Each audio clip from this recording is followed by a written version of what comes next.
Embora a Bíblia não ensine o purgatório, a tradição católica tentou fundamentá-lo em algumas passagens. Neste capítulo, vamos analisar os principais textos usados como base para essa crença e demonstrar, com exegese e contexto, por que eles não sustentam tal doutrina. Segundo o livro de Macabeus, 12:45-46, a oração pelos mortos. Este é o texto mais citado como fundamento para a prática de orar pelos mortos. E porque considerava que os que haviam morrido piedosamente tinham grande graça reservada para eles, foi santo e piedoso pensamento. Por isso fez oferecer este sacrifício de expiação pelos mortos, para que fossem livres do seu pecado. Problema: o livro de Segundo Macabeus não faz parte do cânon hebraico e não foi aceito pelos judeus como inspirado. Os próprios apóstolos nunca o citaram como escritura. A prática descrita ali é pontual, ligada a um episódio de soldados que haviam morrido com amuletos idólatras. Portanto, não pode servir de base para estabelecer uma doutrina cristã. 1 Coríntios 3, 11 e 15. Será salvo, todavia, como que pelo fogo. Paulo escreve: a obra de cada um será manifesta. A obra de cada um se provará pelo fogo. Se a obra de alguém permanecer, esse receberá galardão. Se a obra de alguém se queimar, sofrerá detrimento, mas o tal será salvo, todavia, como que pelo fogo.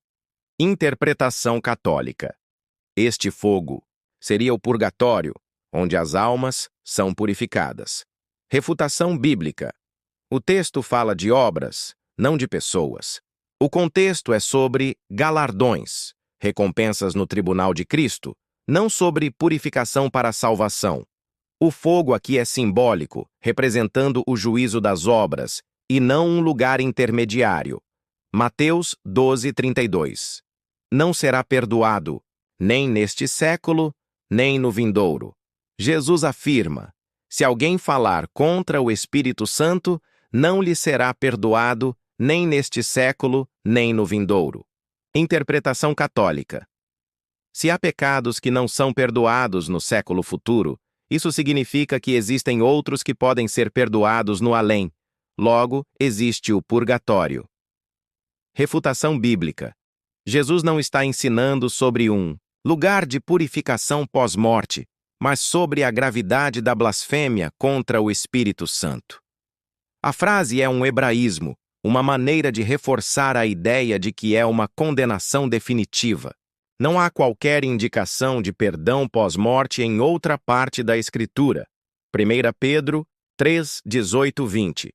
Cristo pregou aos espíritos em prisão. Pedro diz que Cristo, após morrer, foi e pregou aos espíritos em prisão. Interpretação católica. Esse texto indicaria que existem almas presas, aguardando libertação, o que se encaixaria no conceito de purgatório. Refutação bíblica. O contexto mostra que Pedro está se referindo aos dias de Noé. Cristo, pelo Espírito, pregou por meio de Noé aos homens daquela geração que hoje estão no inferno.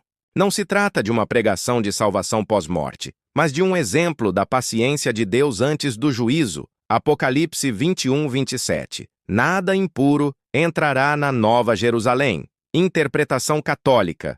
Como nada impuro entrará no céu, e como todos morrem com algum resquício de pecado, deve existir um processo de purificação após a morte. O purgatório.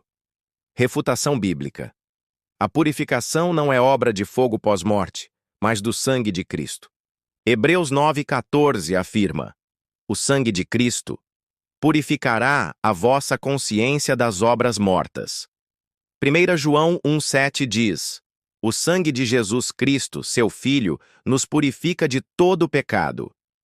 Portanto, a Bíblia ensina que a purificação é completa na cruz, não em um local intermediário. A parábola do rico e Lázaro. Lucas 16, 19 e 31. Alguns católicos tentam usar essa parábola para defender estados intermediários após a morte. Refutação bíblica. Jesus mostra apenas dois destinos após a morte: o seio de Abraão, céu, e o Hades, inferno. Não existe menção a um terceiro lugar. O abismo entre os dois é intransponível.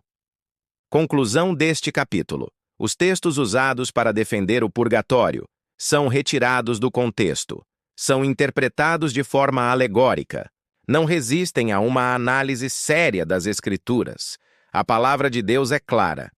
Aos homens está ordenado morrerem uma só vez, vindo depois disso o juízo. Hebreus 9:27. Não há espaço para purgatório.